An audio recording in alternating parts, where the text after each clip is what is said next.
ሌላ ሰው በምረት ደበበ ገብረ ጻዲቅ ክፍል 6 ይዘን መጥተናል። ሰብስክራይብ በማድረግ እንድትጀምሩ በአክብሮት ጠይቃለሁ።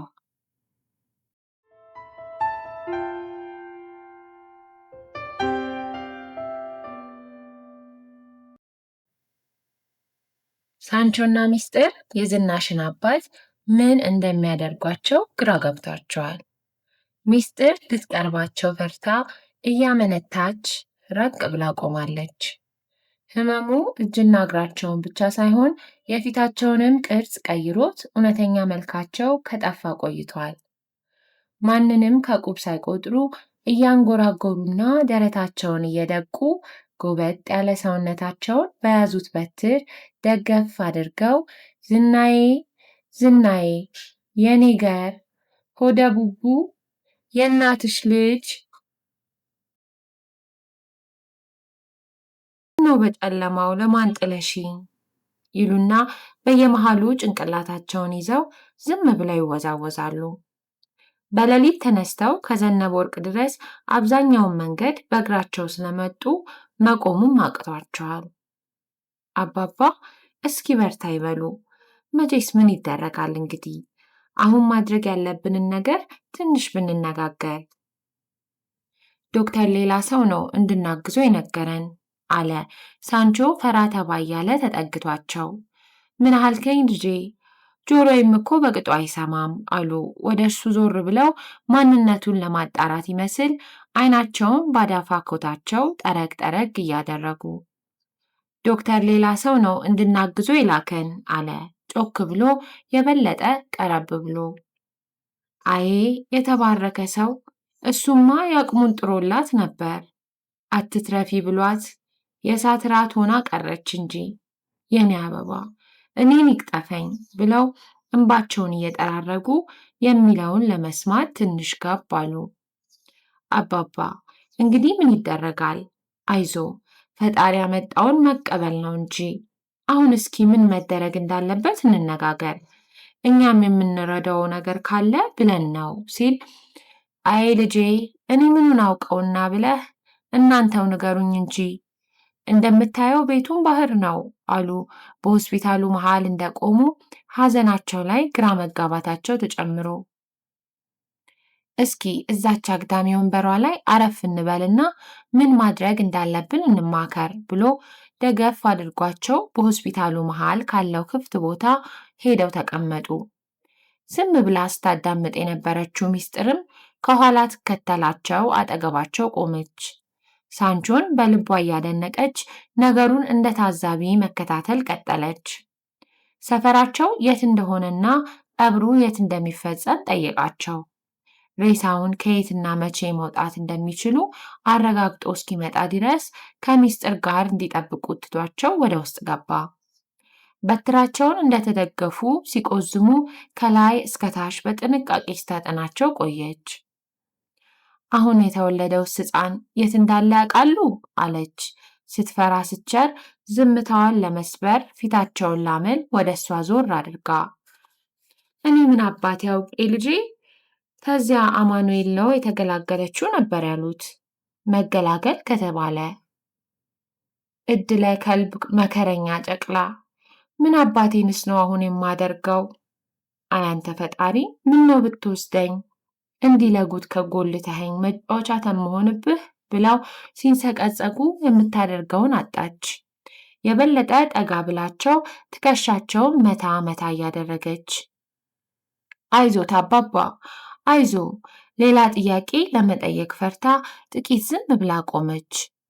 እጇን ትከሻቸው ላይ አድርጋ ስታጽናናቸው የሚያዩ አላፊ አግዳሚዎች ቆም ብለው ያያቸዋል።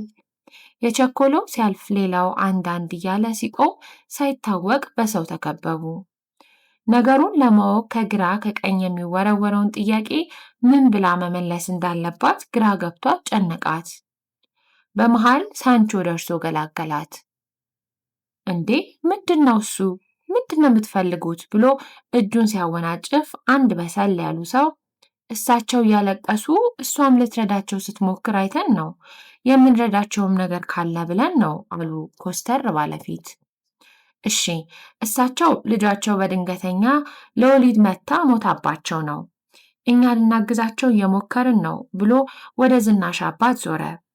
አንዳንዱ እናቴ እኔ አፈር ልብላ ብሎ እንትፍ እንትፍ ብሎ መንገዱን ሲቀጥል፣ ሌላው አቤት የደሃ ዕድል ሕፃኑስ ተርፎ ይሆን ይልና መልሱንም ሳይጠብቅ በራሱ ችግር እየተነዳ ጉዞውን ይቀጥላል። ሳንቾ ደግፏቸው ሲነሱ የቀረውም ሰው በዛው ተበታተነ። አባባ ከዚህ ያለውን ጉዳይ አናግሬያለሁ፣ ችግር የለውም፣ ሳጥን ያስፈልጋል ብለዋል። እሱን እኛ ገዝተን እንመጣና ወደ ከሰዓት ወይም ቢገፋ ነገ ጠዋት ሬሳውን እንረከባለን። አሁን እርስዎ ነገሩን ለዘመድ ለጎረቤት መንገር ያስፈልጎታል አይደል? ሲላቸው ድርቅ እንዳሉ ትንሽ ሲያስቡ ቆዩና አሁን ልጄ እህቷ አለች እዛው ተኛ ቤት በታች ደግሞ እድር ቢጤና የእናቷን ባልትና አለመሰል ብለው እንዳቀረገሩ ዝም አሉ። በቃ አሁን ወደ እርሶ ቤት እንሄድ፣ እኛ መኪና ስለያዝን ልናደርሶ እንችላለን አይሻልም? አለ አንዴ ወደ እሳቸው አንዴ ወደ ሚስጥር እያየ። አንተ እንዳልክ ልጄ አሉ የእርጅናቸውን ሽብሽብና የሐዘኑን ጭምትር አንድ ላይ ተባብሮ ፊታቸውን ጎርባጣ ሰፌድ አስመስሎት። በእኔ መኪና እንሂድ፣ እዚያ ከቆያችሁኝ ቶሎ ይዤው ልመጣ እችላለሁ፣ እሳቸውን እዛ ድረስ ከምናደክማቸው አለች ሚስጥር የመኪና ቁልፏን ከቦርሳ ውስጥ እያወጣች። ግቢ ውስጥ ከምትገቢ እኛ በታችኛው በር ወጥተን መንገዱ ዳር እንጠብቅሻለን፣ እዛ ድረስ ከመጣሽ ይበቃል አለና በእርሳቸው አረማመድ እያዘገመ ወደ በሩ አመሩ። ከኋላ መቀመጫው ላይ ደጋግፈው ካስቀመጧቸው በኋላ ትንሽ እንደነዱ አባባ ሰፈሩ ወዴት ነው? አለ የት አካባቢ እንደሚኖሩ እንዳልጠየቃቸው ትዝ ብሎት። ጉሮሯቸውን ጠረግ ጠረግ አደረጉና እታች ከዘነበ ወርቅ ማዶ ቆሼ ሳይደርስ አሮጌው ቤተ ክርስቲያን ሰፈር ነው። ዘነበ ወርቅ የሚለውን ጨምሮ የጠሩት ስም አንዱም ስላልገባት ዞር ብላ ሳንቾን አየት ታደረገችው። እንደዚህ የሚባል ሰፈር አዲስ አበባ ውስጥ አለ ወይ በሚል አስተያየት። እሺ አባባ፣ ዘነበ ወርቅ ሆስፒታሉ አካባቢ ስንደርስ ይመሩናል አለና ሰፈሩ ወዴት እንደሆነ አስረዳት። ሳንቾ ታክሲ ረዳት ከዚያም ሾፌር ሆኖ ሲሰራ ያልገባበት ሰፈር የለም። እየቀረቡ ሲመጡ በመካኒሳ በኩል ብንገባ ይሻላል ወይስ ሲላቸው ግራ ተጋቡ። ይሻላል መሰል፣ እኔ ምን አባቴን ሳውቄው ብለህ ልጄ አሉ እንደተኮራመቱ ቁጭ ካሉበት ቀና ብለው። ዝናብ ካራሳው ያደፈ ልብሳቸውን ሰውነታቸው የሚወጣው የታመቀ ጠረን መኪናውን አፍኖታል። መስኮቱን በከፊል ብትከፍተውም ብዙም ለውጥ አልነበረውም። በአቦ ማዞሪያ ወደ መካኒሳ አድርገው ቆሬን አለፉ። ትንሽ እንደነዱ በውስጥ ለውስጥ ኮረኮንች መንገድ እየመሯቸው በእንጨት የታጠረች አነስተኛ ቤተ ክርስቲያን ጋር ደረሱ። ይሄ ጋታ ቆምሽ ይበቃል የኔ ልጅ፣ እዚህ ሰፈር ስለሆነ ካየህ በኋላ አያስገባሽም አሉ ጨርቃቸውን እየሰበሰቡ። ፈጠን ብሎ ወረደና ደገፍ አድርጓቸው በትራቸውን ተመርኩዘው ወረዱ። በሩን ዘጋግተው ሲወጡ ከየት መጡ ሳይባል የሰፈሩ ልጆች ወረሯቸው። ሁለቱን ከፍ ከፍ ያሉ ልጆች መኪናውን እንዲጠብቁ ነግረው የዝናሽን አባት እየተከተሉ ወደ ሰፈሩ ውስጥ ሰርገው ገቡ።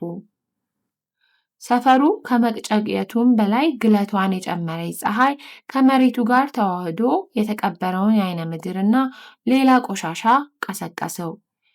አካባቢ ሁሉ ጭንቅላት በሚበጠብጥ ጠረን ተሞልቷል። ሚስጥር ጭቃውን አመልጣለሁ ብላ ከአንድ ድንጋይ ላይ ለመጣማት ስትሞክር አዳልጧት ልትወድቅ ስትንገዳገድ ሳንቾ እጇን ይዞ ለትንሽ ባያተርፋት ኖሮ ከመሬቱ መቀላቀሉ አይቀርም ነበር። ከዛ በኋላ ክንዱን ጥብቅ አድርጋ ይዛ ቀስ ብለው መራመድ ጀመሩ። ምስቅልቅልና ግጥግጥ ብለው በተሰሩት የጭቃ ቤቶች መካከል ያሉት መንገዶች በጣም ጠባባብና ወጣ ገባ ናቸው። በአንድ ግቢ ውስጥ ስንት ቤትና ቤተሰብ እንዳለ ለማወቅ የሚቻል አይመስልም። በየአጥሩ ላይ የጠላ ጣሳ፣ ጥሩ እንጀራ አለ የሚሉ ምልክቶች፣ አንዳንዱ ግቢ ውስጥ ደግሞ ተዝረክርከው የተጣሉ ቢጫ የአረቄ ጀሪካኖች ይታያሉ። የተለያዩ የመጠጥ ጠርሙሶች፣ የቆርቆሮ ጣሳዎችና የውሃ ላስቲኮች የተከመሩባቸው ግቢዎች አለፉ። በየደጃፉ ላይ ከ6 እስከ 8 የሚሆኑ ጎረምሶች ቆመው ያወራሉ። በየበራፉና ግቢ ውስጥ ውር ውር የሚሉ እዛና እዚህ እጅብ ብለው የሚጫወቱት ሕፃናት ቁጥር ቀላል አይደለም። ወዲያ ወዲህ የሚሯሯጡ ውሾች፣ ጥቂት የማይባሉ ዶሮዎች፣ አህዮችና ድመቶችም በየሰፈሩ ውስጥ መኖራቸውን ይታወቅልን የሚሉ ይመስላሉ። በሌላ ፕላኔት ላይ ወይም በህልሟ እንዳለች ድንግርግር ያላት ሚስጥር በደመነፍስ ጭቃውን እየሸሸች የሳንቾን ጃኬት ከኋላው ይዛ ትከተለዋለች። ሰይዶ አርዌናቴስ አለች፣ ጃኬቱን ጎተት አድርጋ የዝናሽ አባት እንዳይሰማት ይመስል። ድንገት ከአንድ ግቢ ውስጥ አንዲት ሕፃን ልጅ እየበረረች መጥታ የዝናሽ አባት እግር ላይ ተጠመጠመችና ትንፋሿ እየተቆራረጠ አባባ አባባ፣ እየው ለአዲሱ ማሙሽ የሰራውለት መጫወቻ አሻንጉሊት። እማዬስ ማሙሽን አላመጣከውም እንዴ ስትላቸው አንድ እጃቸውን ራሳቸው ላይ አድርገው ባለ በሌለ ድምፃቸው እሪታቸውን ለቀቁት። ከየግቢው ውስጥ ሰው ሁሉ ተሰበሰበና አካባቢው በአንድ ጊዜ በአስደንጋጭ ድራማ ተሞላ። ወየው ዝናዬ ጉድ አረግሽኝ! ምን ልበላቸው ለልጆቹ? ምን ልበላት ለሚጡ? አዬ ዝናዬ እኔም ባስቀደመኝ፣ አዬ ልጄ በማለት አንከስ አንከስ እያሉ ወደ ግቢው ገቡ። ነገሩን ልክ ተነጋግረውበት እንደተዘጋጁ ግቢው ባንዴ በለቀስተኛ ተሞላ። ሁኔታ ያስደነገጣት የዝናሽ ልጅ አይኖቿን እያቁለጨለጨች ሰውን ሁሉ ስታይ ቆየችና በፍርሃት ተውጣ ከአጥሩ ስር ተወሸቀች። በቀዳዳ አያቷንና የሚጮሁትን ሰዎች እያየች የምታደርገው እንደጠፋት ታስታውቃለች። እጇ ላይ ያለውን ሚጢጥዬ የጨርቅ አሻንጉሊት በትንሽ እጆቿ ጭብጥ አድርጋ አይኗ ግራና ቀኝ ተቁለጨለጨች። አይኖቿን ከሷ ላይ ያልነቀለችው ሚስጥር ሁኔታው ከምትችለው በላይ ሆኖባት እንቧ ፍልቅ ፍልቅ ማለት ጀመረ።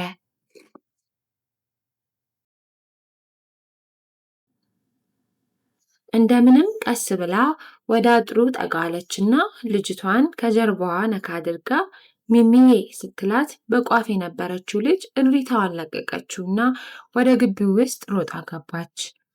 እሷም በድንጋጤ ድርቅ ብላ ለጥቂት ጊዜ ባለችበት ቀረች። ግቢው ውስጥ ምንም መፈናፈኛ ቦታ ስላልነበረ ሁለቱም ከውጭ ቆመው ነገሩን መከታተል ጀመሩ። ብዙም ሳይቆይ ያቺው ልጅ ባጠገባቸው ብን ብላ ስትሮጥ ሚስጥር ተከትላት ለመሮጥ ዳዳት። ሳንቾም ጎሸም አድርጋ ስታሳየው ወደ ጆሮዋ ጠጋ ብሎ ሰው ልትጠራ ተልካ ይሆናል አላትና አይኑን እያሻሸ ወይ ፈጣሪ አለ። እንዳለውም ብዙም ሳይቆይ አንዲት ወጣት ሴትዮ 3 ሕፃናት ልጆችን ከኋላ አስከትላ እየተወራጨች ወዳሉበት ቀረበች። ትንሿ የዝናሽ ልጅ ከሴትዮዋ ጎን ድክ ድክ እያለች ወደ ሴትዮዋ እያየች የሆነ ነገር ታወራለች። በሩ ጋር ስትደርስ ሴትዮዋ ሰውን ሁሉ ጥሳ ገብታ ግቢውን በአዲስ ጩኸት አደባለቀችው። ትንሿ ልጅና ሌሎቹ ሕፃናት የሴትዮዋን ጩኸት ሲሰሙ በፍርሃት ሮጠው ወጡና ተደናግጠው እጅ እጅ ቆሙ። የዝናሽ ልጅ ሉጫ ፀጉሯ ጭብርር ብሎ በጠይም ክብ ፊቷ ላይ ትልልቅ አይኖቿ ሲንከባለሉ አንጀት ትበላለች። ባጠለቀችው ያደፈ ቀይ ቀሚስ ላይ እጁና አንገቱ ላይ የተቀዳደደ አረንጓዴ ሹራብ ደርባለች። አንገቷ ላይ ያሰረችውን የክር ማተብ እየነካካች ፊቷን የወረሩትን ዝንቦች በሌላ እጇ ለማባረር ትሞክራለች። ቁዝብ ሆዷንና በጭቃ የላቆጡ ድብልብል ባዶ እግሮቿ ድህነትን ገና በጠዋቱ ተጫምታ ስታቦካው እንዳረፈደች ምስክር ይመስላሉ። ከሩቅ ቆማ ሰረቅ እያደረገች ስታያት ቆይታ ፈርሃ ተባ እያለች ወደ ሚስጥር ተጠጋች። ቀልቧን ከሷ ላይ ማንሳት ያልቻለችው ሚስጥርም ቀስ ብላ ተጠጋቻትና ለስለስ ባለ ድምፅ ሚሚዬ የኔ ቆንጆ ማነው ስምሽ ስትላት አፈር እንደማለት ብላ ወደ ኋላ ሸሸች አለች። አሁንም ረጋ ባለ ድምፅ እስኪ ሚሚዬ የሰራሽውን አሻንጉሊት ልይልሽ ስትላት ወደ ደረቷ አስጠግታ በሁለት እጆቿ ጥብቅ አድርጋ ያዘችውና እምብየው ለማሙሽ ነው የሰራሁለት ብላ ገረመመቻት። ሌላ ወንድምና እህት አለሽ? አዎና፣ ሻምሾን አሁን ቆሼ ለቀማ ሄዶ ነዋ። ምንድን ነው ቆሼ ለቀማ? እንዴ ልጅቷ ቆሼ ለቀማ አታውቅም እንዴ? አለች ትንሽ ፊቷን ቆጣ አድርጋ። ምንድን ነው የሚለቅሙት ሚሚዬ? እንዴ ጠርሙስ፣ ቆንጆ ምግብ፣ በቃ ቆንጆ ነገር ሁሉ ነዋ አለች ትንሽ ዘና እያለች። ከየት ነው የሚለቅሙት? ከዛ ተቆሼ ነዋ። መዓት ክምል እኮ ነው። አንቺ ቆሼ ሄደሽ አታውቂም እንዴ? ብላ ፊቷን ቁጥር አድርጋ አየቻት። አላውቅም የኔ ቆንጆ። ማነው ያንቺ ስም ግን? እዚህ ቤቴ ሚጡ፣ ትምህርት ቤት ግን ሽምረት ነው አለች ኮራ ብላ። ወዲያው ስሟ ሲጠራ ሰምታ ብር ብላ ወደ ውስጥ ገባች። የተሰበሰበው ሰው ቁጥር ባይቀንስም ጫጫታውና ለቅሶ ጋብ ሲልላቸው ሳንቾና ሚስጥር ወደ ውስጥ ገብተው የዝናሽን አባት ከልጃቸው ጋር ሊያናግሯቸው ሞከሩ። ሌሎች አንድ ሁለት ትልልቅ የአካባቢው ሰዎች ተጨምረው ስለ አስክሬኑ አመጣጥና የቀብር ጉዳይ ተነጋገሩ። የዝናሽን እህት ስልክ ወሰዱና ሳንቾም የራሱን ቁጥር ሰጥቷቸው ወጡ። ከሩቅ ተደብቃ ስትከተላቸው የነበረችው የዝናሽ ልብ ከግቢ ሲወጡ ሮጣ ተከተለቸው። ሚስጥርን ከኋላ ነጋ አደረገቻት። ዞር ስትል አንቺ ልጅ ሽምሽ ማን ነው? አለቻት። የእኔ ቆንጆ ብላ ጎንበስ ብላ ቅፍ አድርጋ ሳመቻት። የእኔ ስም ሚስጥር ነው፣ ጓደኛዬ ትሆኛለሽ አለች ፊቷ ጥርስ በጥርስ ሆኖ። እንዴ የሰው ስም ደግሞ ሚስጥር ነው እንዴ? ብላ ፊቷን ኮስተር አደረገች። አሁን የእኔ ስም ሚስጥር ነው የሚባለው። ስምረትዬ የኔ ቆንጆ አሁን መሄድ አለብን፣ ተመልሰን እንመጣለን። እሺ ምን ላምጣልሽ? መጫወቻ አለች ፊቷ ፍንድቅድቅ ብሎ። እሺ አመጣልሻለሁ የኔ ቆንጆ። እሱ ያንቺ ወንድም ነው? ማን ነው ሽሙ? አለች ወደ ሳንቾ እያየች። እሱ ሰኢድ ይባላል፣ የኔ ጓደኛ ነው። አንቺስ የኔ ጓደኛ ትሆኛለሽ? እንዴ ትንሽ ልጅ ደግሞ የትልቅ ሰው ጓደኛ ይሆናል ደግሞ እንዴ? ለምን አይሆንም? አለቻት እየሳቀች። አይ ትልቅ ሰው የትልቅ ሰው ጓደኛ ብቻ ነው የሚሆነው። ሚስጥር ደግማ ሳም አደረገቻትና እሺ በቃ የኔ ቆንጆ እመጣለሁ። እሺ እማዬን ይዘሻት ትመጫለሽ? አሁን የት ነው ያለችው? አለች ትንሽ ፊቷ ላይ ጭንቀት እየተነበበ። ስምረትዬ እሱን ስመጣ እናወራለን እሺ አለች በድንጋጤ የምትለው ጠፍቷት። እሺ ማሙን ይዘሽ ቶሎ ነይ በያት እማዬን እሺ።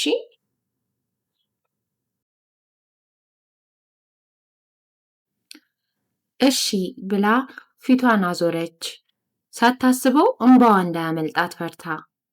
ሚስጥር ተሰናብታት ስትሄድ ሳንቾም ጎንበስ ብሎ ግንባሯ ላይ ሳም አድርጓት ወደ ቤት እንድትገባ ነገራት።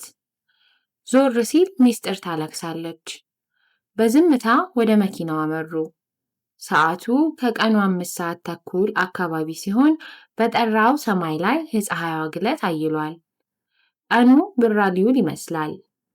ጭቃው ጠገግ ብሎ ለመራመድ ብዙም እግር አይዝም። ከባሻገር ካለው አጥር ጥግ አንድ ትልቅ ሰውዬ ቁጭ ብለው ሲጸዳዱ ሳንቾ አይቶ አፈረና ፊቱን አዞረ። የግድ ባጠገባቸው ማለፍ ስለነበረባቸው ቀረብ ሲሉ ሰውየው ኮራ ብለው ሰላምታ ሲሰጣቸው አጸፋውን ለመመለስ ተገደዱ። አሁን ለዚች ሕፃን ልጅ ስለ እናቷ ሞት እንዴት አድርገህ ነው የምታስረዳት? ኡፍ ወይኔ! እዚሁ አዲስ አበባ ውስጥ እንደዚህ አይነት ህይወት እንዳለ በእውኔም በህልሜም አስቤም አላውቅም ብላ ፊቷ እንደጨፈገገ ከሰፈሩ ፈጥና ለመውጣት እንደፈለገች ሁሉ የመኪናውን ፍጥነት ጨምራ ወጣች። ኧረ ቀስ! ወዴት ለማምለጥ ነው? ከዚህ የባሰ ስንት ነገር አለ መሰለሽ።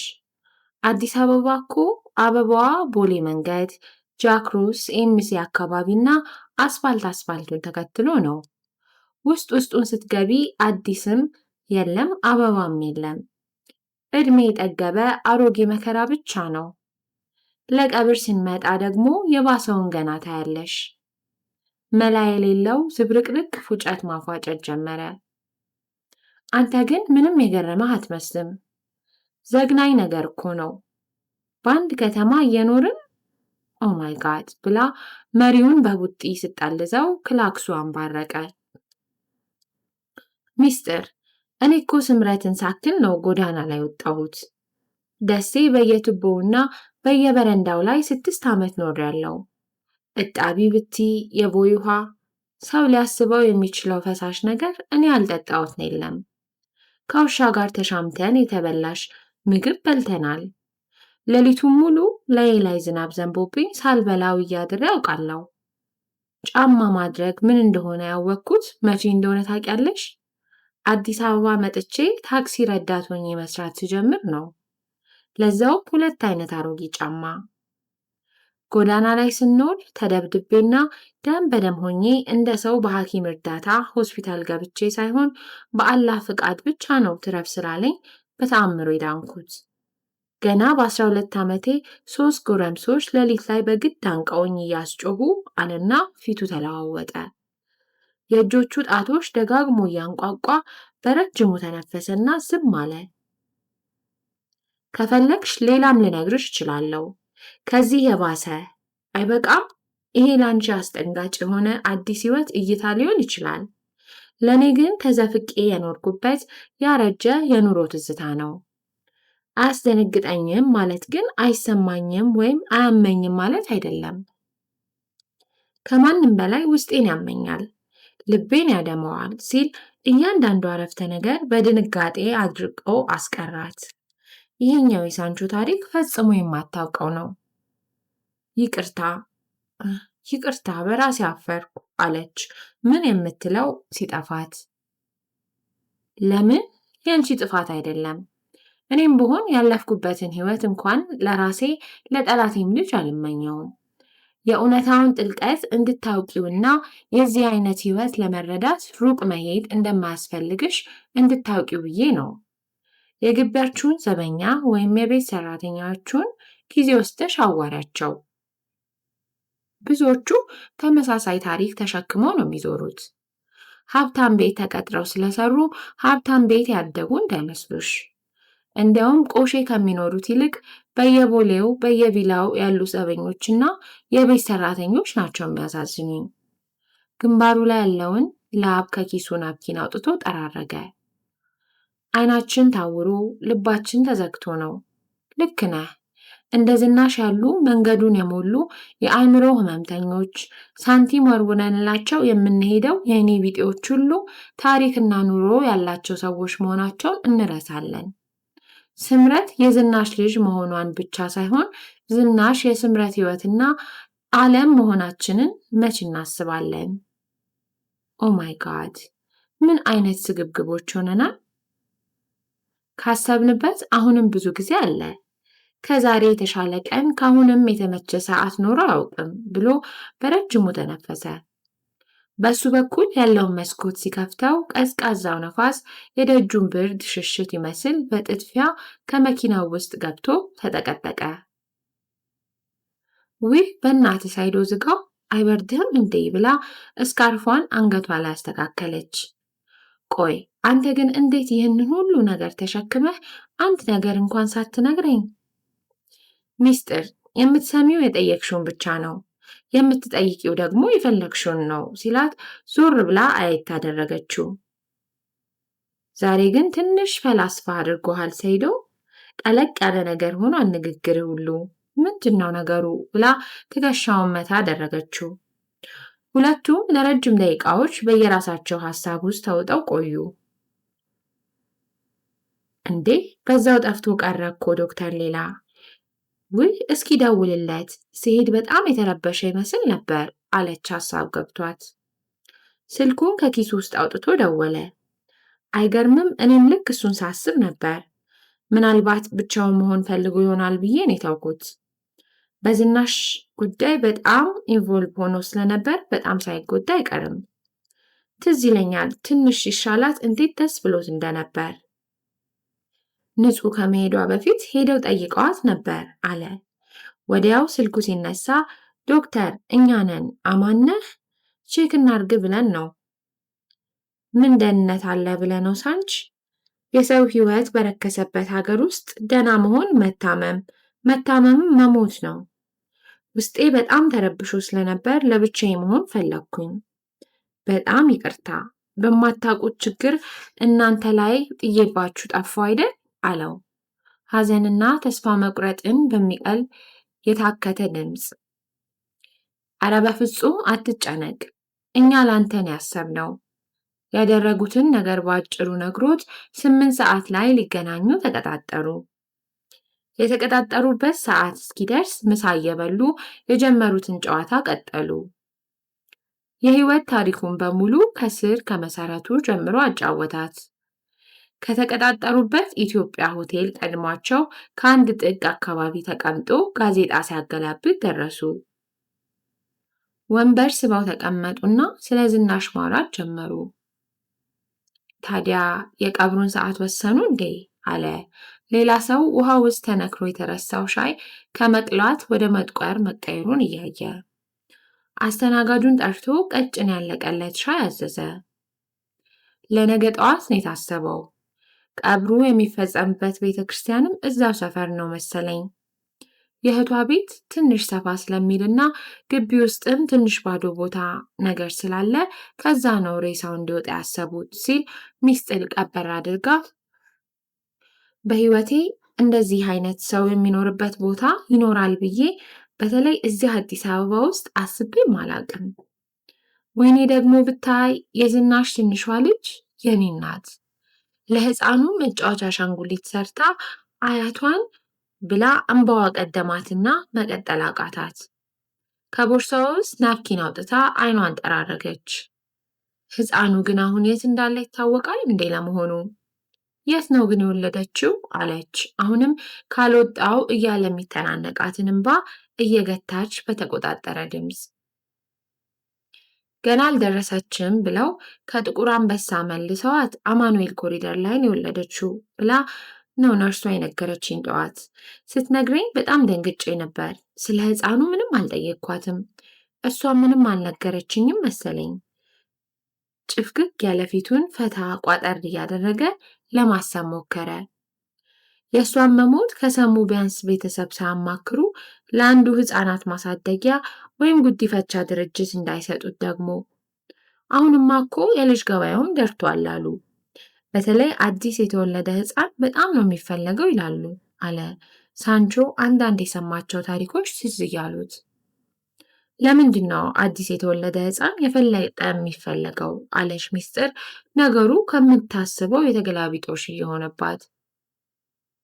አዲስ ህፃን ከሆነ ያው ያለ ብዙ ኮተትና የኋላ ታሪክ የራሳቸው ልጅ አድርገው ስለሚያሳድጉት መሰለኝ። አዲስ ልጅ ሲሆን አይ ቲንክ የበለጠ ወላጅነትም እንዲሰማር ሳያደርግ አይቀርም።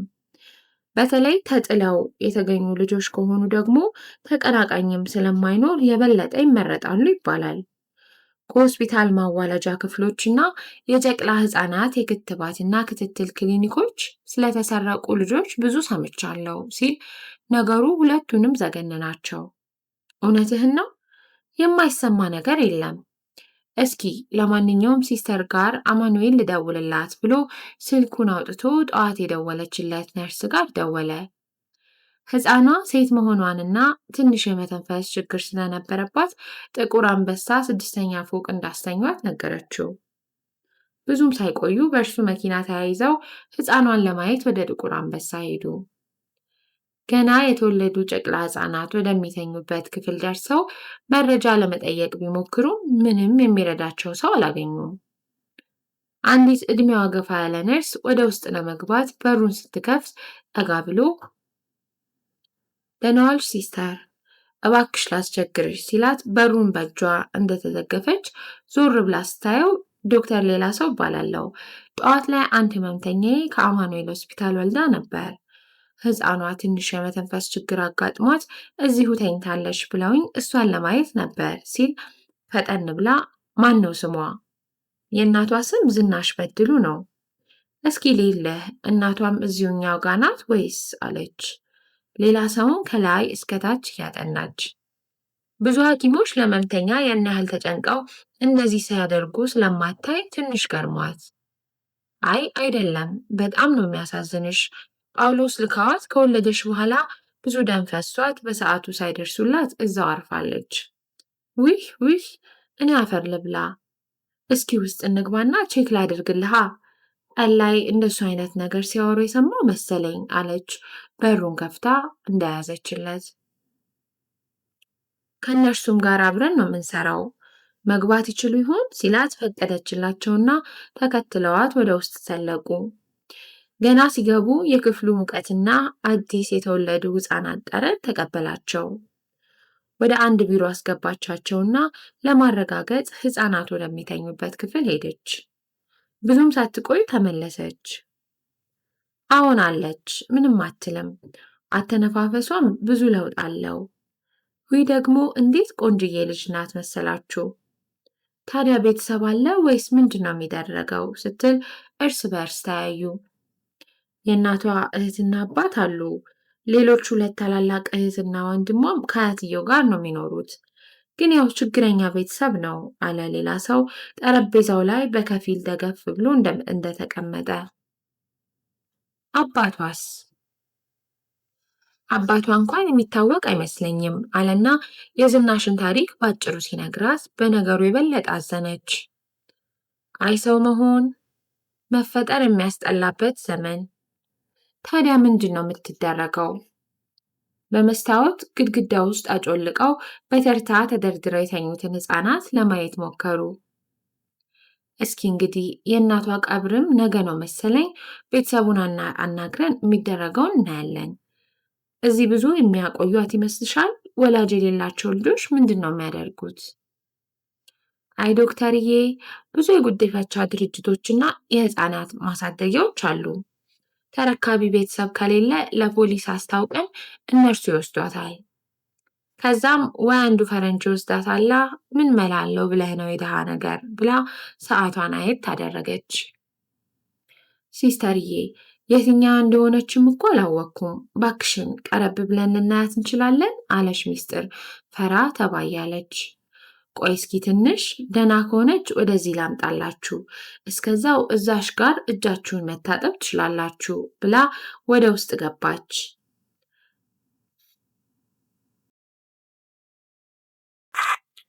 ይዛ ስትመጣ ሚስጥር ተሽቀዳድማ ታቀፈቻት። ሚጢጥዬ እጆቿን አፏ ላይ ያሻሸች አይኗን በከፊል ከፈት አድርጋ ትንሽ ድምፅ አሰማች። ከላይ ከላይ ስለምተነፍስ ትንሿ አፍንጫዋና የአንገቷ ጡንቻዎች ስራ በዝቶባቸዋል። ከ3 ኪሎ የማታንስ ድንቡሽቡሽና ቀላ ያለች ስትሆን ጥቁር ልጫ ፀጉሯ የበለጠ የምታምር ሕፃን መልአክ አስመስሏታል። የኔ ቆንጆ እንዴት ታምራለች ብላ ወደ ደረቷ ጠጋ አድርጋ ያዘቻት። እህቷ ስምረት ጠዋት መጫወቻ አሻንጉሊት ይዛ ሮጣ ስትመጣ የነበረው ሁኔታ ትዝ ሲላት እንባዋ ግጥም አለባትና ሕፃኗን ለሌላ ሰው ሰጠችው። ዝም ብላ አይን አይኗን ማየት ጀመረች። እህቷን አትመስልም አለ ዝም ብሎ የነበረው ሳንቾ ትንሽ እጇን እየነካካ።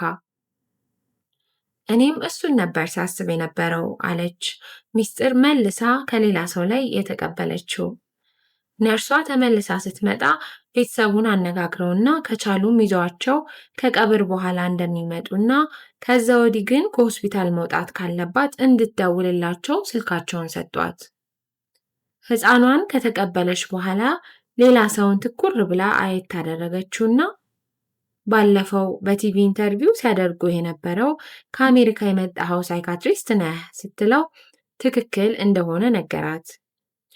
ቃለመጠየቁን በጣም እንደወደደችውና ፕሮግራሙ ቢቀጥል ብዙ ሰው እንደሚጠቅም ነግረውና ተመሰጋግነው ሄደ። የሚስጥር ልብ ግን ወደ ኋላ ሾልኮ እዛው ከሞቃቱ ክፍል ከሕፃኗ ጋር ተጣብቆ ቀረ። ከሆስፒታል ከወጡ በኋላ ወደ ዝናሽ ቤተሰብ ቤት ሄደው ስለ ሕፃኗና ስለ ቀብሩ ጉዳይ ከእህቷና ከአባቷ ጋር ተመካክረው አስክሬኑን ለመጓጓዣና ለአንዳንድ ወጪ የሚሆን ገንዘብም ሰጧቸው። ሚስጥር ከስምረት ጋር ወዳጅነቷን አጠናክራ ከአንድ ጥግ ተቀምጠው ያወራሉ። ከመኪናዋ ውስጥ ያገኘችውን ትንሽዬ የጥንቸል አሻንጉሊት ሰጥታት ተፍነክንካለች። ለጊዜው እናቷንም ሕፃኑንም ረስታ ዓለሟ ሁሉ በሚስጥርና በአዲሱ አሻንጉሊቷ ዙሪያ ሆኗል። በመሃል ብር ብላ ሮጣ ወጣችና ወንድሟን ከጓሮዋ አስከትለው መጣች። ሚስጥር ጋር ሲደርሱ ትንፋሿ እጥር እጥር እያለ እሷ የማዬና የኔ ጓደኛ ናት፣ አሻንጉሊቷን የሸጠችኝ እሷ ነች ብላ እቅፏ ውስጥ ስትገባ ፀጉሯን እያሻሸች ሳመቻት። አፈር ብሎ ራቅ ብሎ ወደ ቆመው የስምረት ወንድም እጇን ዘርግታ ና እስኪ ጨብጠኛ፣ ምን ነው ፈራህ እንዴ ስትለው እያመነታ ቀረብ ብሎ ቆመ። እዚህ ሰፈር ሕፃኑም አዋቂውም ተጠራጣሪ ይመስላል። ትልልቁም ሰው እነሱን እያየ ያንሾካሹካል። ጠጉረ ልውጦቹ እነሱ ብቻ ናቸው። ቀስ ብሎ እጁን ከሩቁ ዘርግቶ ሲጨብጣት ማነው ስምህ የኔ ቆንጆ? ና እስኪ ጠጋ በል ስትለው ሳምሶን አለ ድምፁን ዝቅ አድርጎ በጨረፍታ እያያት። ዕድሜው 7 አካባቢ ሲሆን አይናፋር ነገር ይመስላል። የአረብ ክልል ስለሆነ ሰፈር ውስጥ አረቦ ነው የሚሉት። ብዙ ልጆች በተለያየ ስም እየጠሩ ስለሚያበሽቁት ሁሌ እንደተደበደበና እንደተደባደበ ነው። ከዕድሜው በላይ ረጅም ሲሆን የሚያምር የክልስ መልክ አለው። ሚስጥርን ያስቸግራት ስለመሰላት የዝናሽ እህት ድንገት አንባረቀችባት።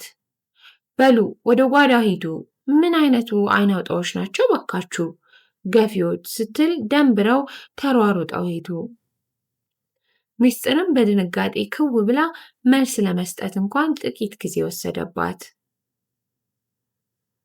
ሰዓቱ እየሄደ ስለነበር በማግስቱ ለቀብሩ እንመጣለን ብለው ተሰናብተው ወጡ።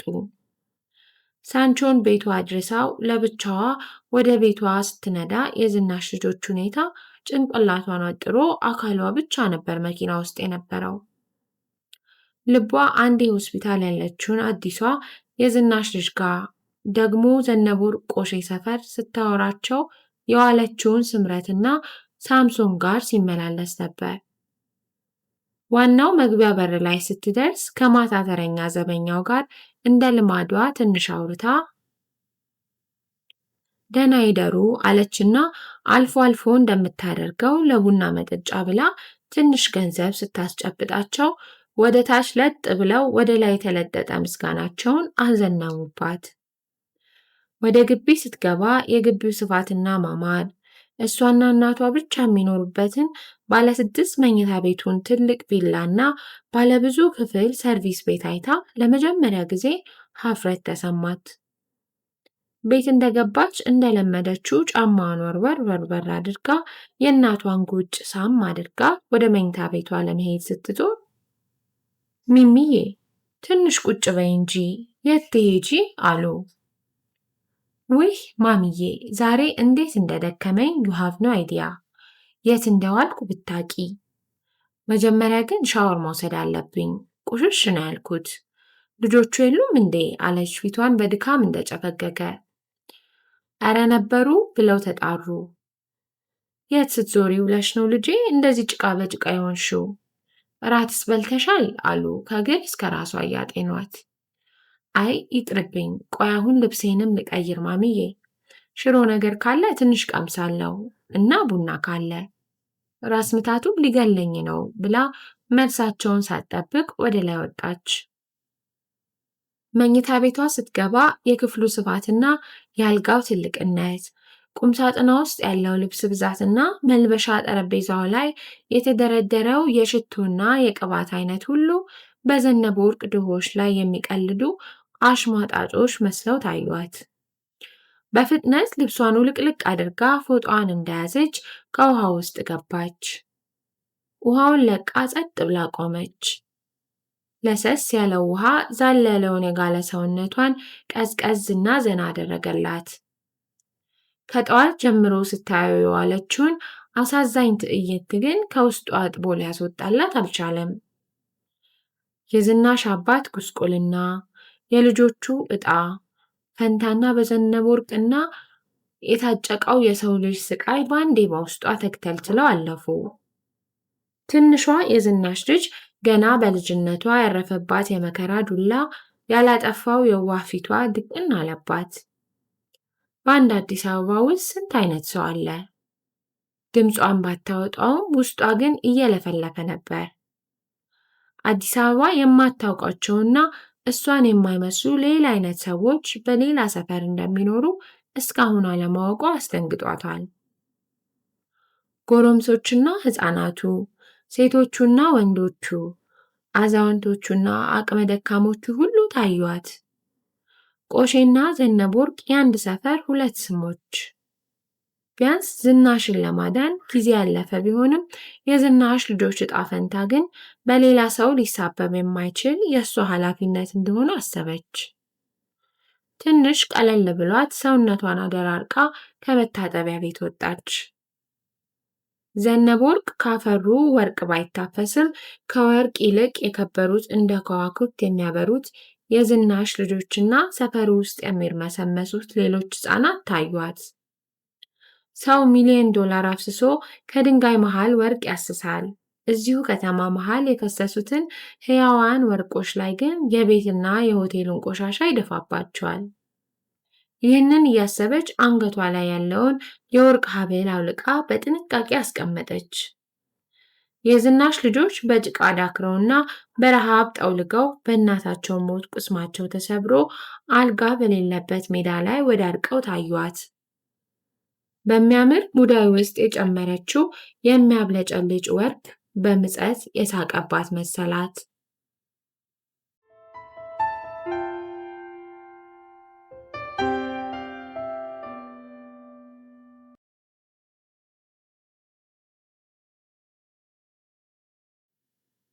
ሌላ ሰው የረባ እንቅልፍ በዓይኑ ሳይዞር እንዲሁ ሲገላበጥ ነጋ። ከነ ሚስጥር ጋር ቀብር ለመድረስ ላፍቶ ሞል ፊት ለፊት ተገናኝተው በሱ መኪና ተሰባስበው ሄዱ። መኪናውን አሮጌ ቤተ ክርስቲያን ጋር አቆማት። በቀጭኗ መንገድ ውስጡን ተከታትለው ሲሄዱ የአካባቢው ሰው ዞርና ቆም እያለ አያቸው። የዝናሽ አባት የሚኖርበት ግቢ ሲደርሱ ጭር ብሎ ማንም ሰው አልነበረም። አስክሬኑ የሚወጣው ከዝናሽ እህት ቤት ስለሆነ አንድ ከፍ ያለች የሰፈሩ ልጅ ቤቱን አሳየቻቸው። ጠቆር ያለው ደመና ከበላዩ ያለውን ሰማይ ለመሸፈን በጥድፊያ ከወዲያ ወዲህ እያለ ገባ ወጣ ከምትለው ፀሐይ ጋር እሰጥ አገባ የያዘ ይመስላል። ፀሐይዋም የሰማዩን እመቤትና የምድሪቱን አድማቂነቷን ለማስረገጥ ይመስል በሰማያዊ ጥለት ያጌጠውን ደመና እንደ ሀገር ልብስ ተጎናጽፋ አልፎ አልፎ ብቅ ትላለች። ግቢው በሰው ግጥም ብሎ ለቀስተኛው ሲንጫጫ ደረሱ። ወደ ውስጥ ሲገቡ የአገር መሪ እንደመጣ ያህል ሰው ሁሉ መንገዱን ክፍትፍት እያደረገ ዞር ዞር አለላቸው። ማንነታቸውን ያላወቀው እየጠየቀ ያወቀው ላላወቀው በአድናቆት እያንሾካሸከ ዝናቸው በለቀስተኞቹ ዘንድ ባንዴ ናኘ። መምጣታቸው ሲጠበቅ የነበረ ይመስል ወዲያው አስክሬኑ ከቤት ወጥቶ ጉዞ ወደ ቤተ ክርስቲያን ሆነ።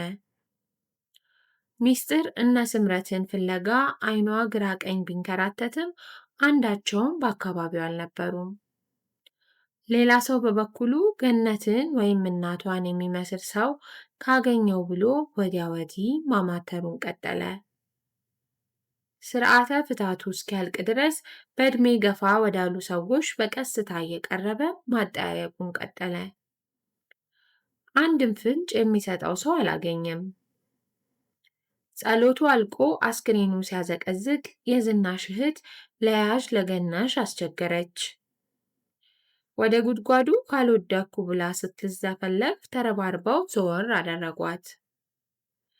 በትራቸውን ደገፍ ብለው የሐዘን እንጉርጉሯቸውን የሚያንቆረቁሩት አባቷ ቅስማቸው ተሰብሮና አቅማቸው ተሟጦ የሚሉትም አይሰማም።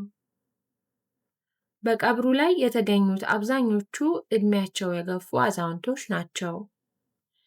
እጅና እግራቸው ላይ ከሚታየው ጉዳት ባሻገር የሥጋ ደዌ ጦስ በፊታቸውና በድምፃቸው ላይ የፈጠረው ጉዳት ሁለንተናቸውን ለውጦታል። በነርቭ ጉዳት የደከመውን ስሜት አልባ የሆነው እግራቸውና እንዲደገፍ ተብሎ የተሰራው ቅርጹ ለየት ያለ ጫማ የሌላ ዓለም ሰው አስመስሏቸዋል። ወጣቶቹና ልጆቹ ከህመሙ ነፃ በመሆናቸው ወይም በጊዜው ሕክምና ስላገኙ ምንም አካላዊ ጉዳት አይታይባቸውም። ከህመሙ ጋር ተያይዞ የሚያጋጥማቸው መገለል የፈጠረባቸው ስነ ልቦናዊ ጫናና የኑሮ ጉስቁልና ከአካላዊ ጉዳት ቢከፋ እንጂ አያንስም። ከዚህም የተነሳ ብዙዎቹ እንግዳ ሲያዩ የመደናገጥና የመጠራጠር ስሜት ይታይባቸዋል። ጥቂት ቆይተው ተሰናብተው ወጡ። የዝናሽ አባት ብርድ ብርድ ስላላቸው ከቀብር እንደገቡ ጥቅን ብለው ተኙ። ልጆቹ እስከ መኪናው ድረስ እንዲሸኟቸው ተፈቅዶላቸው የሳንቾና የሚስጥርን እጅ ይዘው ወጡ። በአራተኛው ቀን የዝናሽ እህት ለሳንቾ ደውላ አባቷ መታመማቸውንና ሕፃኗን ከሆስፒታል አውጥታ ወደ ቤት መውሰዷን ነገረችው። እነ ሌላ ሰው በዚያው ዕለት ከጳውሎስ ሥራ ጨርሰው ሲወጡ ምሳቸውን መንገዳቸው ላይ በልተው ሊጠይቋቸው ወደዚያው አመሩ። እውጭው በር ሲደርሱ ማንንም ስላላዩ ዝም ብለው ወደ ውስጥ ገቡ። የተሰጣ ብቅል፣ ገመድ ላይ የተሰቀሉ ጥቂት ልብሶች፣ የተከመሩ ቅራቅንቦ የፕላስቲክ ጠርሙሶችና የምግብ ጣሳዎች ግቢውን ሞልተውታል። አንዲት በጭቃ የላቆጠች ወጣት አዝላው የሚያለቅሰውን ሕፃን እያባበለች በዋናው ቤት ላይ ተቀጥሎ የተሰራውን ትንሽ ክፍል ግድግዳ የከብት አዛባ ከኖራ ጋር ቀላቅላ ትቀባለች። ሳንቾ ትንሽ ወደ እርሷ ጠጋ ብሎ ሰላም ካላት በኋላ እባክሽን አቶ በድሉ ይኖሩ ይሆን ሲል ሁሉንም በተራ በተራ ትኩር ብላ አጤነቻቸው። ትንሽ አመም አድርጓቸዋል መሰል ከለቅሶ በኋላ እንደተኙ ነው። ያው በሩ ገርበብ ያለው ቤት ነው ብላ በእበት በላጎጠው እጇ ጠቆመቻቸው። በራፉ ላይ ሲደርሱ ትንሽ አንኳኩና ግቡ የሚል ደካማ ድምፅ የሰሙ ስለመሰላቸው በሩን ገፋ አደረጉት።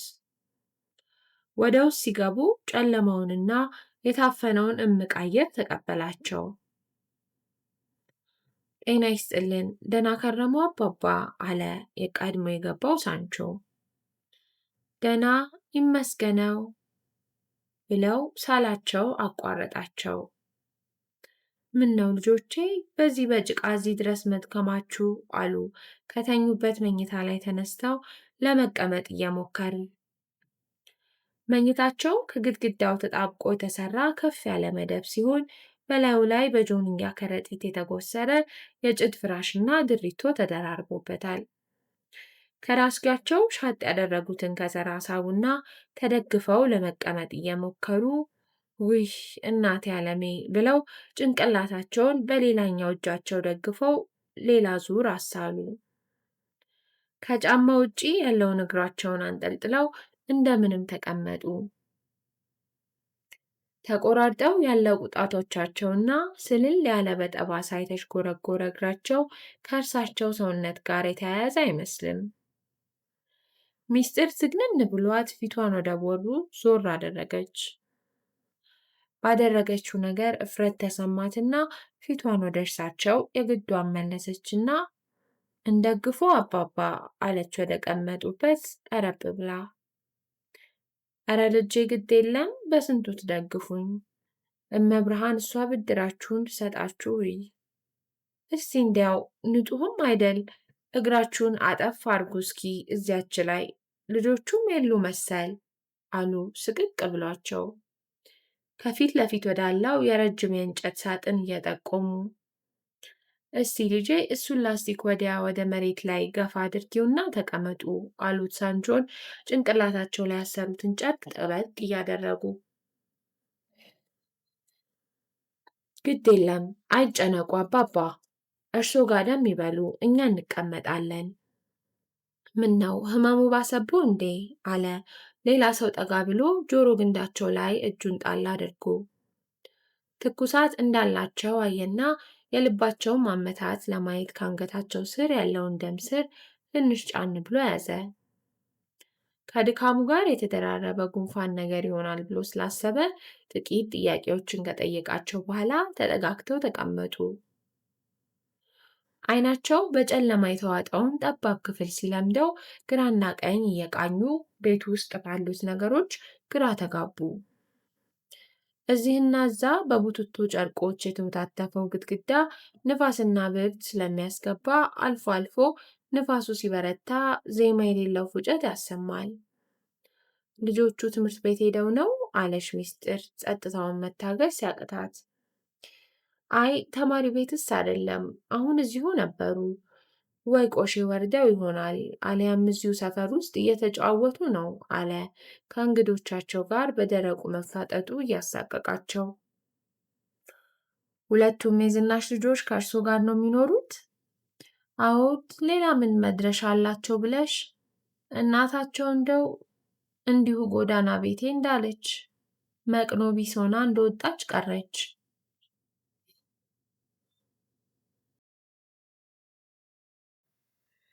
ሆነም ቀረ ያቺው እናቷ ነበረች የቤቱ ምሰሶ። ይህ ያልበቃኝ ይመስል እሷንም ፈጣሪ ቀማኝ። እሱ ታመጣው ማን ተው ይለዋል ብለው ዓይናቸውን ወደ ላይ ሲያቀኑ እንባቸው ኩልል ብሎ በጉንጫቸው ላይ ወረደ። ድምፃቸው ተሰባበረ። ሁሉም የሚሉት ስለጠፋቸው ጥቂት ዝም አሉ። ቤቱ ለሁላችሁም ለመተኛት እንዴት ይበቃችኋል? አለች ሚስጥር በዚህ ጠባብ ክፍል ውስጥ ይሄ ሁሉ ሰው የት እንደሚተኛ ጨንቋት ግራ በመጋባት አይነት አየት ታደረጓት። አይ ልጄ ተተዛዘኑ አንድ እንጀራ ለስንት ያጠግባል ይሉ የለ? አንዳንዴ እዚሁ ተጠጋግተን ተኔው ጋር እንተኛለን። ትልቀኛው ታሻው እሱ ሳጥን ላይ ምናምን አነጣጥፎ ይተኛል። እሱ ሜዳው ላይ ደግሞ ያን እያጋ ያለውን የተጠቀለለ ምንጣፍ ዘረጋግቶ የሚተኛ ተከራይ የኔ ቢጤ አለ። ኪራራ ትንሽ ብትሆንም ትደጉመናለች ሲሉ ሁሉም በድንጋጤ ዓይናቸው ፈጠጠ። ምግብስ ማን ነው የሚያበስልላችሁ? አለች ወደ በራፉ ላይ የተከነበለ የከሰል ምድጃ አይታ። ይህ ደጁ ላይ አከራዮች የሚጠቀሙበትን ቦታ ይፈቅዱልናል። ያው ትንሽ ወጥ ቢጤ ተሰራን ነው ለያውም። አሊያ ይህን የተለመነ ድርቆሽ በውሃ ፈርፍረን ነው ምንበላ። አንዳንዴ ልጄ ተሞላላት ትኩስ እንጀራ ታቀብልናለች። ወጥም ሰርታልን ትሄዳለች። በተቀረ ትልቁ ልጅ ነው አብስሎ የሚያበላን። አሁንማ እዚያ ተማሪ ቤት ምሳ ይሰጧቸው ጀምረዋል መሰለኝ። ይህን ቤት ያለውን ድርቆሽ ነፍሳቸውም ተጠይፈው ሊሞቱ ነው። ችጋሩ ታልቆላቸው በቀር ንክችም አያደርጉትም። ሁሌ እንጀራ ተገዝቶ ደግሞ አይቻል አሉ። የሁሉም ዓይን በትልቅ የላስቲክ ከረጢት ተጠቅጥቆ ግድግዳው ላይ ተሰቀለ መልኩ የተሽጎረጎረ ከረጢት ላይ አለፈ።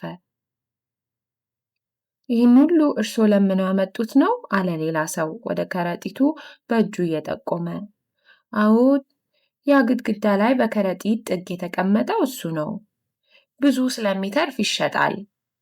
የዳቦውን ድርቆሽ ለብቻ የእንጀራውን ለብቻ አድርገን እንሸጠዋለን። በአብዛኛው በወጥ የራሰ ስለሆነ ትንሽ ውሃ አድርገህ ትታበሰዋለህ። ማለፊያ ፍርፍር ነው የሚሆነው አሉ። እዚህ ሰፈር ብዙ ኖሩ እንዴ? ምን ቁጥር አለው ብለሽ ልጄ? እንግዲህ በጃንሆይ ጊዜ ነው ወደዚህ የመጣው። መጀመሪያ ከሀገር ቤት ትመጣ ገና የ6 ወር ሙሽራ ነበርኩ። በሽታውም እንደጀመረኝ ነበር። ሕክምናውን ጨርሼ 2 ዓመት ተመንፈቅ ቆይቼ ትመለስ ምሽቴን ቤተሰቦቿ ለሌላ ድረዋት ደረስኩ። በዛው ብስጭት ትንገበገብ ብዙም ሳይቆይ ህመሙ ያገረሽብኝ ዘንዳ ተመልሼ መጣሁ። ከያ ወዲያ እኔም ወደ አገሬ አልተመለስኩ። ህመሙም እየጠናብኝ ይሄው እንደምታዩ ቀስ ቀስ ብሎ መልክና ቅርጤን አጠፋው። የዝናሽ እናትም ተጎንደር እንደኔው ለሕክምና መጥታ እዚሁ ተገናኝተን እህል ውሃ አቆራየን አሉ። ትክዝ ብለው ያረጀ ጋቢያቸውን በአንገታቸው ዙሪያ እየጠመጠሙ ትንሽ ጉሮሯቸውን ጠራረጉና ይህ ሰፈር ከመምጣታችን በፊት ወደ ላይ ዘውዴ ሜዳ የሚሉት ሰፈር አለ። ከፍ ብሎ ተመንገዱ ብዙም ሳይገባ ነበር የምንኖር። ኋላ ግን ሰውም ሲበዛ ቦታው ለንግድ ሲፈለግ ኪራዩም ሰማይ ነካ። ይሄ ያኔ መቃብር ቦታ ነበር። ኋላ አዲሱ ቤተ ክርስቲያን ሲሰራ ጊዜ እንደኛ ኑሮ የከበደውና መድረሻ ያጣ ሁሉ ጎጆ እየቀለለ እዚሁ ሰፈር መኖር ጀመረ። አሁን ይሄ የምንተኛበት መደብ ተበታቹ የመቃብር ቦታ ነው። እዚያ መደርደሪያ ስርም ሌላ መቃብር ነው። አንዳንዴ ቅዠቱና መጫጫኑ መከራ ነው። ግን ምን ይደረግ እንግዲህ ሕያዋኑ ሲሸሹን ጊዜ ከሙታኑ ተጠግተን እንኖራለን ብለው ቁዘማቸውን ሲቀጥሉ ሁሉም ጸጥ አሉ። እና ይሄ ሰፈር ሁሉ በአብዛኛው የመቃብር ቦታ ነበር ማለት ነው አለ ሌላ ሰው የሰማውን ማመን እያቃተውና ሕያዋን ሲሸሹን ከሙታን ተጠግተን እንኖራለን ያሉትን ደጋግሞ በውስጡ እያስተጋባ። አዎድ እዚህ ሰፈር ያለ ቤት ሁሉ ተበታቹ መቃብር ነው። እሱስ ቢሆን መሽረጋለን። አንዴ ሆስፒታሉ የኔ ነው ለማስፋፊያ ወስደዋለሁ ብሎ ያስፈራራን ደግሞ ቀበሌውና ማዘጋጃው የለም የኔ ነው ትለቃላችሁ ሲሉ ስጋቱ ጠዋትና ማታ ነፍሳችንን በቁሙ አሰለላት። በያ ላይ ያሳያችሁ እኔ ይችን ጠባብ ክፍል በወሩ 200 የምከፍልባት። አሁን ደግሞ እናንተ ይሄ ትመላለሱ ታዩ ሞጃ ዘመድ ያገኘውና እርዳታ የሚቀበል ስለሚመስላቸው 300 ያገቡብኛል ብዬ ስጋቱን ስጋዬን በቁሜ ጨረሰው። እነሱ ምን አለባቸው? ገንዘቡ የሚታጨድ ነው የሚመስላቸው። ሌላ የትም መድረሻ የለን ያሉንን መክፈል አሊያም ደጅ ወድቆ የአውሬ ሲሳይ መሆን ነው እንጂ ብለው ጫማቸውን ለማጥለቅ መታገል ጀመሩ። አባባ ሰው ግን ምን ሰርቶ ነው የሚያድረው? አለሽ ሚስጥር የእግራቸውንና የጫማቸውን መዋደድ በአግራሞት እያየች። ምን ይሰራል ብለሽ ነው? ቢሰራውስ በየትኛው አቅም ልጄ? ብዙ የኔው ቢጤ መቼም በልመና ነው የሚኖረው። ደግሞ ይህ ታች ቆሼ የሚሉት የሀገሩን ሁሉ ቆሻሻ አምጥተው የሚደፉበት ቦታ አለ። ከዚያ ላይ የተገኘውን እየለቃቀመ በመሸጥ የሚተዳደሩም አሉ። ከውጪ እንግዲህ መሽታ ቤት፣ የቀን ስራ፣ ችርቻሮ ምናምን ነዋ። ሌላ ምን አለ ብለሽ? ፈጣሪ ፊቱን ያዞረላቸው ደግሞ ልጆቻቸው ውጭ ሀገር ሄደው ተቀናቸው ተገላገሉ ማለት ነው። የኔዋም ዝናሽ ለእኛ አሳልፋለሁ ብላ አረብ ሀገር ሄዳ ነው ከንቱ ተቀሽታ እንደዋዛ የቀረች አሉና በትካዜ ተዋጡ። ሌላ ሰው ለመጀመሪያ ጊዜ ገነት አረብ ሀገር ሄዳ ይሆን እንዴ ብሎ አሰበ። አካባቢው ቆሼ የተባለው ከከተማው እየመጣ በሚደፋው ቆሻሻ ምክንያት ነው እንዴ አላቸው። የሰፈሩ ስም በአካባቢው ከሚጣለው ቆሻሻ ጋር መዛመዱ ለመጀመሪያ ጊዜ ታይቶት ትንሽ ፈገግ እንደማለት አሉና ቆሼ ኋላስ ልጄ እዚህ እኛ ሰፈር ቆሻሻም ይቆላመጣል። የከተማው ሰው ሁሉ ያለ የሌለ ቆሻሻውን አምጥቶ እዚህ ይደፋዋል።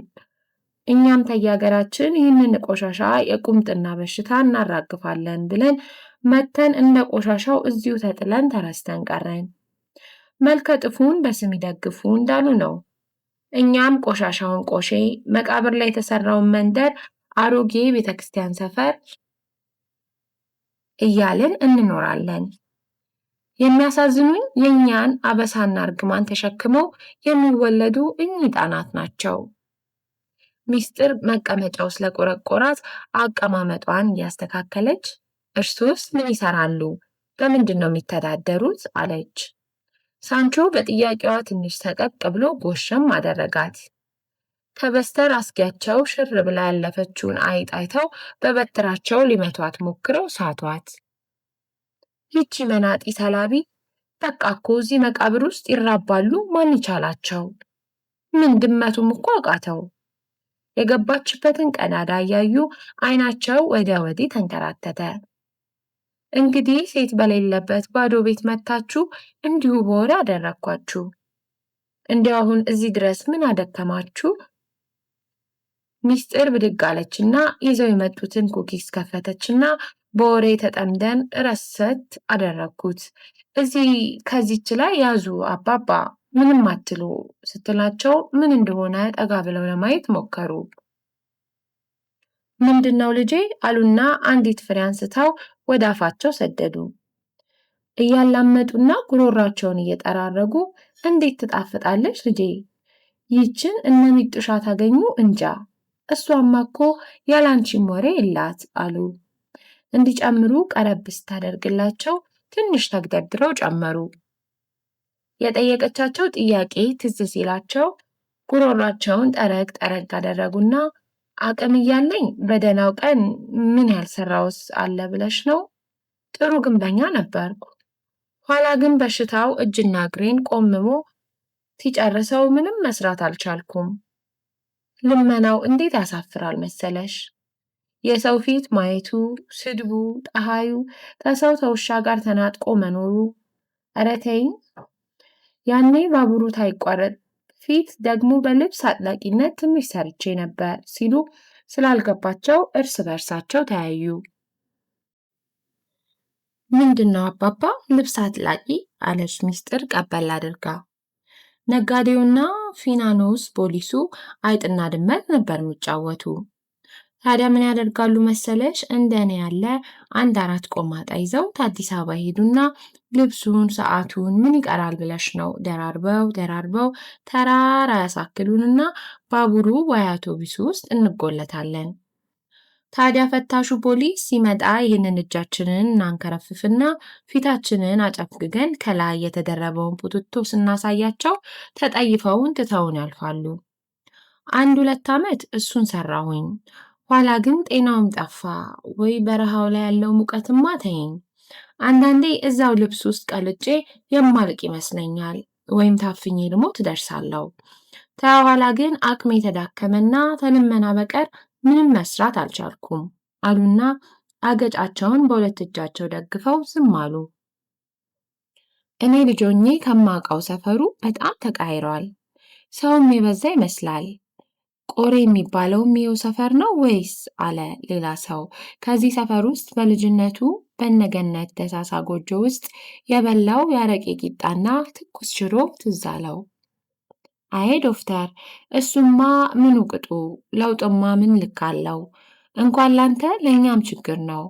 ሰውም ተዋልዶም ተሰዶም ያለቅጥ እየበዛ ነው።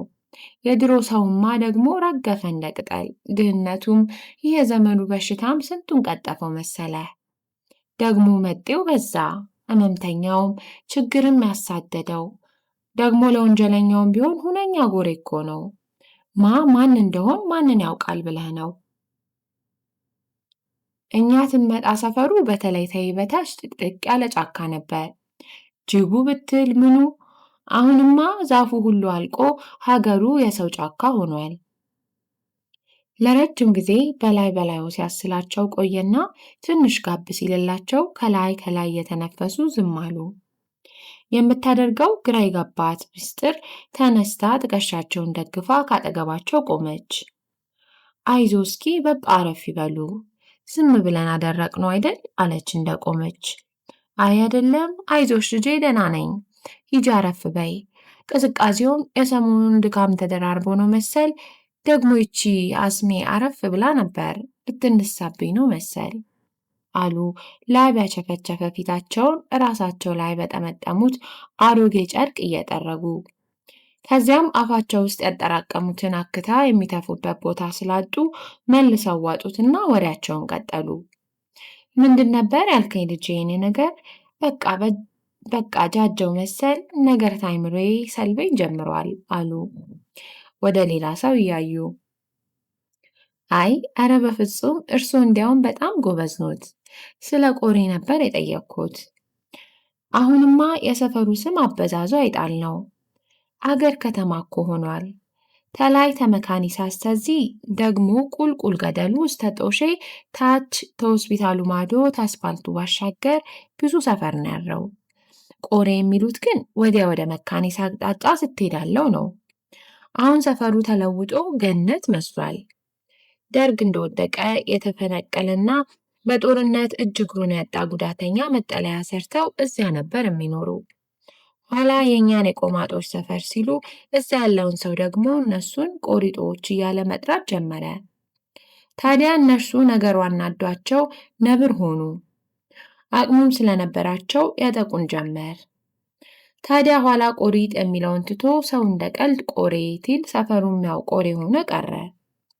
ቆሼም ቆሬም የተቆላመጠ ችግር ነው ብለው ሲስቁ ሁሉም አብረዋቸው ሳቁ። የታሪኩንና የስሙን አመጣጥ እውነተኛነት ግን እርግጠኛ መሆን አልቻሉም። እና እነሱ አሁንም እዛው ሰፈር ነው ያሉት ወይስ? አለች ሚስጥር። አይ የመቼሽን፣ ስንቱ እየመጣ ፎቶ ያነሳ ቪዲዮ ይቀርጽ በእነሱ ስም እርዳታ ሲሰበስብ የጠገበት ይሄድ የራቦት ይመጣ። ኋላ አንደኛውን ይሄ ምንድነው እሱ ኮንዶሚኒዮ መጣና ጠራርገው አነሷቸው። ሰፈሩን ሁሉ መንግስት ለወጠው። የቀረውን ቦታ የከተማው ቱጃር መጥቶ አሳር የሚያህል ቤት ሰርቶ ሰፈረበት። የእኛም ዕጣ ተነሱ የተለየ አይመስለኝም። አሁን ነጋ ጠባ አንዴ ቀበሌው አንዴ ሆስፒታሉ ያስፈራሩናል። እንጃ ብቻ ቆሼም ተቆሬ የተለየ ዕጣ ፋንታ ያለው አይመስለኝም። ከምን የተጠጋ ምን ያለቅስ ይኖራል አይደለም ሚሉ። ከወደ ደጅ የልጆቹ ጫጫታ ሰምተው ጆሮአቸውን አሰሉ። ወዲያው ስምረትና ወንድሟ እየተሯሯጡ በሩን ብርግድ አድርገው ገቡ። ቤቱ በእንግዳ ተሞልቶ ሲያገኙ ድንግጥ ብለው ባሉበት ቀጥ አሉ። ኧረ እስቲ ቀስ በሉ ምን አሳዷችሁ ነው ሲሉ ስምረት አያቷ ላይ ተጠምጥማ በትንሽ እጇ አገጫቸውንና ጉንጫቸውን ወደ እሷ ለማዞር እየሞከረች ወንድሟንና ጓደኞቹ ያደረጉትን ወንጀል አብራራች። እሱም በበኩሉ ካጠገባቸው ቆሞ ውሸቷን መሆኑን ለማስረዳት የራሱን ማስተባበያ በጎላ ድምፅ አቀረበ። አቤት ውሸታሙ! እስቲ እነ ስንታየው ይጠየቁ ከፈለግ ስትል እሱም ይጠየቋ ታዲያ አባባ ዝም በሏት፣ እሷ አቃጣሪ ውሸታም ናት፣ ከእኛ ጋር ቆሼ አትሄጂም ስላልናት እኮ ነው። በተራዋ የራሷን ማስረጃ ስታቀርብ ነገሩ ተካረረ። ሁሉም ነገሩን በፈገግታ ሲከታተሉ ቆዩ። ሚስጥር ነገሩን ለማብረት ሀሳብ መጣላት። ካመጡት ኩኪስ ለሁለቱም አፈሳ አፈሳ አድርጋ ስትሰጣቸው ጥሉ ተረሳና ተከታትለው ወደ ደጅ በረሩ። እነ ሌላ ሰው ተሰናብተው ሲወጡ ልጆቹ ሄደው ነግረዋት ኖሮ የዝናሽ እህት ሕፃኗን አዝላ ስምረትና ወንድሟን አስከትላ ደረሰች። ትንሽ ከተጫወቱ በኋላ ስለ ዝናሽ ልጆች የወደፊት ዕጣ አንስተው አወሩ። እሷም ሆኑ አባቷ አቅም እንደሌላቸውና ከተቻለ ሳይነጣጠሉ በአንድ ላይ የሚያሳድግላቸው ድርጅት ወይም ቤተሰብ እንዲፈልጉላቸው እያለቀሰች ለመነቻቸው። ከቤት ወጥተው ሲሰናበቱ ይሄ ቆሼ የሚባለው ቦታ ከዚህ ሩቅ ነው እንዴ? ሄዶ ማየት ይቻል ይሆን? አለ ሌላ ሰው ወደ ዝናሽ እህት ዞር ብሎ። አይ ኧረ ምኑ ይታያል እሱ፣ ሽታውም ጭቃውም አያስገባችሁም፣ ትንሽ ብራ ካልሆነ በቀር አለች ፊቷን ጭርምትምት አድርጋ። ጥሩ ነበር ማየት ከተቻለ አለች ሚስጥር የስምረት እጅ እንደያዘች።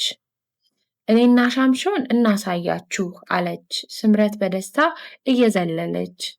አክስቷ አፏን ጠመም አድርጋ በማሾፍ አይነት ቁልቁል እያየቻት አቤት አቤት ሚጥሚጣ፣ አሁን አንቺን ብሎ አሳይ፣ ልብሽ መቼም ታቅምሽ በላይ ነው አለችና ሳሚ አንተ ሳምሶን አሁን እዚህ አልነበረም እንዴ? የት ገባ ልጄ? ስትል ስምረት ሮጣ ወጣች። ወዲያው እያለከለከች ተከታትለው ሲገቡ እነ ዶክተር ቆሼ ጋ ይዛቸው ሂድ፣ ጭቃው እንዴት ነው አለች የዝናሽ እህት። መግቢያው ጋር በጣም ያስቸግራል አለ። እኔም እኬዳለሁ እኮ አለች ስምረት የአክስቷን ፈቃድ በመለማመጥ አይነት። አይ አንቺ እዚሁ ከአባዬ ጋር ቆይ፣ አሞት ያለ የሱ ምንድን ነው ብቻውን ጥላችሁት የምትጠፉት? ስትል ከየት መጣ ሳይባል እንባዋ ባንዴ መንታ መንታ የሆነ መርገፍ ጀመረ። ሚስጥር እንባዋን እየጠራረገች አባበለቻት። አይ ልጄ ይታያት፣ እኔ ትንሽ አረፍ እላለሁ ገብቼ፣ አሁንማ ቀለል ብሎኛል። አንቺን ባዶ ቤት ትተሽ ነው የመጣሽ። ተስተናጋጅ ከመጣ ያጣሻል፣ ሂጂ። እናንተም ቅዱስ ሚካኤሉ ተጎናችሁ ይቁም። በቃ ትሄዳችሁ በጊዜ ሂዱ፣ እንዳይተናኮላችሁ ደግሞ ጠንቀቅ በሉ። የዛሬ ጊዜ መላም የለው አሉ ተነስተው ለመቆም እየሞከሩ። ጭቃው አያሳልፈንም ብለው ስለፈሩ በሌላ ቀን ሊያዩት ወስነው ልጆቹን ተሰነባብተው ወደ መኪናቸው ሄዱ።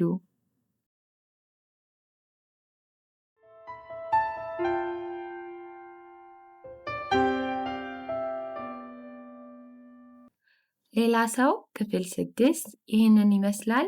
ቀጣይ ክፍሎች እንዲደርሷችሁ ሰብስክራይብ ያድርጉ፣ ላይክ እና ሼር በማድረግ ለሌሎችም ያካፍሉ።